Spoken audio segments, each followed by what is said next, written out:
জয় শ্রীকৃষ্ণ। রাধে রাধে। নমস্কার বন্ধুরা, পার্শ্ব একাদশীর দিন এই ফুল কোথাও পেলে আপনি তৎক্ষণাৎ নিয়ে নিন। আপনার ভাগ্য আপনার সহায় থাকবে, আপনি রাজা হয়ে যাবেন। হ্যাঁ বন্ধুরা, আপনি একেবারেই ঠিক শুনেছেন, কারণ স্বয়ং পরমেশ্বর ভগবান শ্রীকৃষ্ণ বলেছেন, যে ব্যক্তি এই ফুলটি পার্শ্ব একাদশীর দিন ভগবানকে অর্পণ করতে পারবে, সেই ব্যক্তি সুনিশ্চিতভাবে রাজা হয়ে যাবে। হ্যাঁ বন্ধুরা, কারণ আমরা আপনারা প্রত্যেকেই জানি যে এই পার্শ্ব একাদশীর আর 5টা সাধারণ একাদশীর মতো নয়।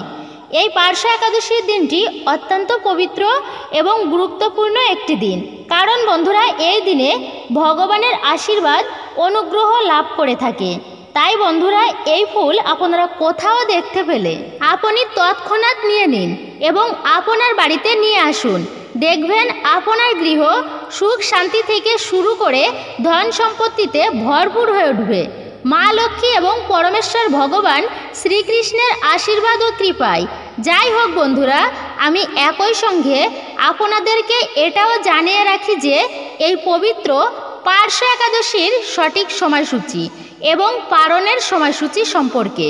বন্ধুরা, এই বছর পার্শ্ব একাদশী তিথি শুরু 28শে ভাদ্র 1431 বঙ্গাব্দে, ইংরাজি 14ই সেপ্টেম্বর 2024 শনিবার শুরু হবে এই পার্শ্ব একাদশী তিথি। বন্ধুরা, পার্শ্ব একাদশীর পালন তিথি হবে 29শে ভাদ্র রবিবার, ইংরাজি 15ই সেপ্টেম্বর সকাল 5টা বেজে 34 মিনিট থেকে 8টা বেজে 37 মিনিট পর্যন্ত পার্শ্ব একাদশীর পালনের সময়সূচি। এই দিনে আবার মহা দ্বাদশী ব্রত, গোস্বামী মতে বামন দ্বাদশী ব্রত। একাদশীতে যদি মহা দ্বাদশী ব্রত পড়ে, তবে সেই একাদশী ব্রত পালনের থেকে মহা দ্বাদশী ব্রত পালন করাই উত্তম। বন্ধুরা, আজ আমি আপনাদেরকে এমন একটি ফুলের কথা জানিয়ে দেব, যে ফুলটি আপনারা পার্শ্ব একাদশীর দিন ভগবান বিষ্ণুদেবকে ও মা লক্ষ্মীর চরণে আপনি যদি এই ফুল নিবেদন করতে পারেন, তাহলে বন্ধুরা আপনার জীবনে আর্থিক সমৃদ্ধি বৃদ্ধি পাবে। সেই সঙ্গে মা লক্ষ্মী ও ভগবান বিষ্ণুর আশীর্বাদে আপনি অখণ্ড সৌভাগ্যের অধিকারী হবেন। হ্যাঁ বন্ধুরা, আপনার জীবনে কখনো সুখ শান্তি ও অর্থের অভাব হবে না। এই পার্শ্ব একাদশীর দিন ভগবান বিষ্ণুর পুজো আরাধনা করলে এবং তার পছন্দের এই ফুলটি নিবেদন করে হৃদয়ের অন্তর থেকে ভক্তি সহকারে তার পুজো আরাধনা করলে একদিকে যেমন বহু জন্মের পাপ থেকে উদ্ধার পাওয়া যায়, ঠিক তেমনি আপনার মনের সমস্ত ইচ্ছা পূরণ হওয়া থেকে কেউ আটকাতে পারবে না। তাই বন্ধুরা, আজ আমি আমার এই ভিডিওটির মাধ্যমে আপনাদের অতি পরিচিত এমন একটি বিশেষ ফুলের কথা বলবো, যে ফুলটি শুধুমাত্র ভগবান বিষ্ণুদেবের নয়, মা লক্ষ্মীরও অত্যন্ত প্রিয় একটি ফুল। আর আগামীকাল পার্শ্ব একাদশীর দিন আপনি যদি এই ফুল ভগবান বিষ্ণুদেব ও মাতা লক্ষ্মীকে অর্পণ করতে পারেন, তাহলে ভগবান বিষ্ণুদেব ও মাতা লক্ষ্মী আপনার উপর সন্তুষ্ট হয়ে আপনার গৃহে আসবে। এর ফলস্বরূপ আপনার সংসারে আর্থিক উন্নতি হওয়া থেকে কেউ আপনাকে আটকে রাখতে পারবে না। এক কথায় আপনারা বলতে পারেন যে আপনারা রাতারাতি ধনী হয়ে উঠবেন। কিন্তু বন্ধুরা, এইবার আমি আপনাদেরকে জানিয়ে দেব যে আপনি যদি এই একাদশীর পবিত্র মুহূর্তে ভগবান বিষ্ণুদেব এবং মাতা লক্ষ্মীকে বিশেষ এই ফুলটি নিবেদন করতে পারেন, তাহলে আপনার কাঙ্ক্ষিত সমস্ত মনোবাঞ্ছা 3 দিনের মধ্যেই পূরণ হয়ে যাবে।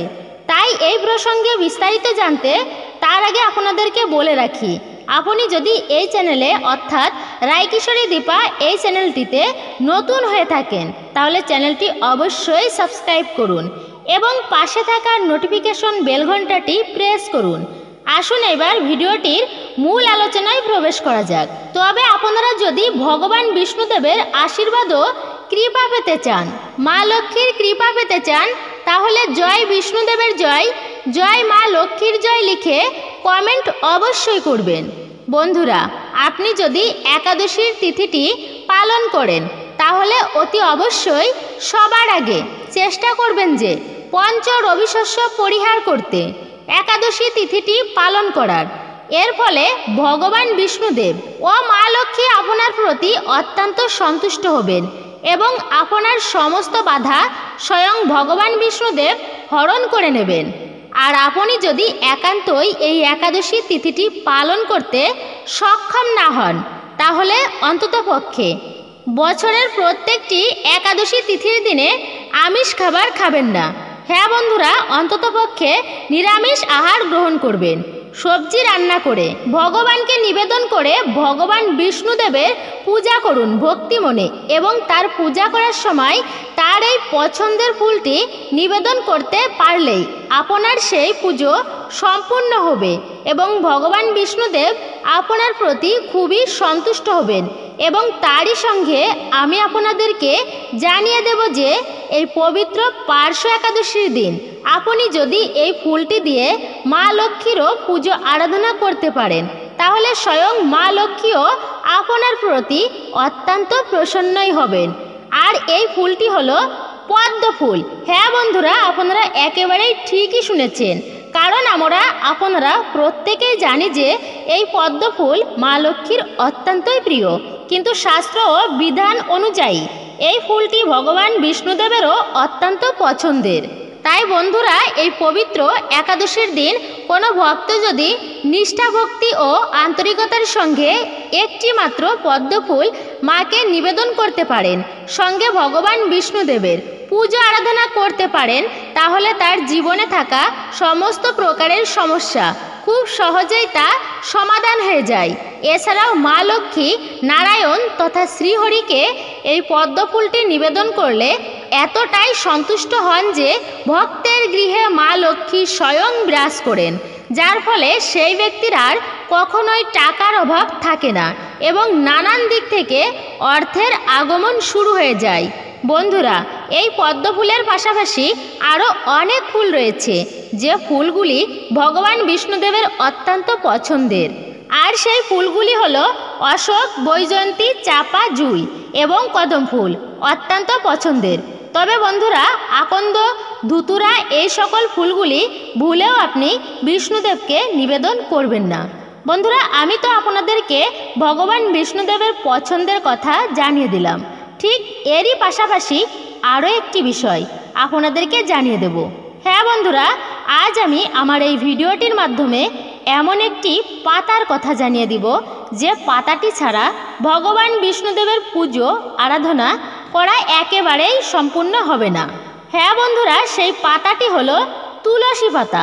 বন্ধুরা, এই সামান্য তুলসী পাতা এবং একটি পদ্ম ফুল আগামীকাল পার্শ্ব একাদশীর দিন নিবেদন করতে পারলে ভগবান বিষ্ণুদেব আপনার প্রতি অত্যন্তই সন্তুষ্ট হবে এবং তার কৃপায় আপনি যা চাইবেন আপনি তাই পাবেন। কিন্তু বন্ধুরা, এখন প্রশ্ন হলো এই ফুলটি আপনি নিবেদন করবেন কখন? বন্ধুরা, এই পদ্ম ফুল আপনারা নিবেদন করবেন আগামীকাল একাদশীর দিন সন্ধ্যার পর। বন্ধুরা, আপনারা সন্ধ্যাবেলায় বাড়িতে যেভাবে সন্ধ্যা দেখান ঠিক সেইভাবেই বাড়িতে সন্ধ্যা দেবেন। আপনারা যেভাবে বাড়িতে নিত্য পূজা আরাধনা করেন ঠিক সেইভাবেই বাড়িতে নিত্য পূজা আরাধনা করবেন। সঙ্গে মা লক্ষ্মীর পাঁচালী অতি অবশ্যই পাঠ করবেন। আর আপনাদের পক্ষে যদি লক্ষ্মী পাঁচালী পাঠ করা সম্ভব না হয়ে থাকে, তাহলে অন্তত পক্ষে শ্রবণ অবশ্যই করবেন। আপনারা ভগবান বিষ্ণুদেবের এবং মা লক্ষ্মীর পুজো অতি অবশ্যই করবেন এবং সেই সঙ্গে ভগবান বিষ্ণুদেবের চরণে তুলসী পাতা অবশ্যই নিবেদন করবেন। তবে এই তুলসী পাতা আপনারা ভুল করেও সন্ধ্যার পরে তুলতে পারবেন না বা তুলতে যাবেন না। বন্ধুরা, আপনারা যদি উপায় বা ক্রিয়াটি করতেই চান, তাহলে আপনারা আগে থেকে তুলসী পাতা তুলে বা সংগ্রহ করে আনবেন। না হলে আপনারা লক্ষ্য করবেন যে তুলসী পাতা তুলসী গাছের গোড়ায় থাকে, তাহলে সেখান থেকে তুলসী পাতা নিয়ে ব্যবহার করতেও পারেন। কিন্তু ভুলেও এই দিন তুলসী গাছে হাতও দেবেন না। বন্ধুরা, যদি আপনারা এই ক্রিয়াটি একবারও করতে পারেন, তাহলে আপনারা যে কি বা কতটা আর্থিক দিক থেকে সমৃদ্ধ পাবেন তা কল্পনারই বাইরে। বন্ধুরা, এর ফলে আপনার গৃহে সুখ, শান্তি ও প্রচুর পরিমাণে ধন সম্পত্তি বৃদ্ধি পাবে, যা চোখে পড়ার মতো। তো বন্ধুরা, আজকের ভিডিওটি এই পর্যন্তই। আজকের এই ভিডিওটি যদি আপনাদের পছন্দ বা ভালো লেগে থাকে, তাহলে ভিডিওতে একটি লাইক করুন, কমেন্ট করুন এবং পারলে শেয়ার করুন। মনে রাখবেন আপনার একটি শেয়ার অনেক মানুষের উপকারে আসতে পারে। সকলে ভালো থাকবেন, সুস্থ থাকবেন। পরম করুণাময় ঈশ্বরের অশেষ কৃপায়। জয় শ্রীকৃষ্ণ।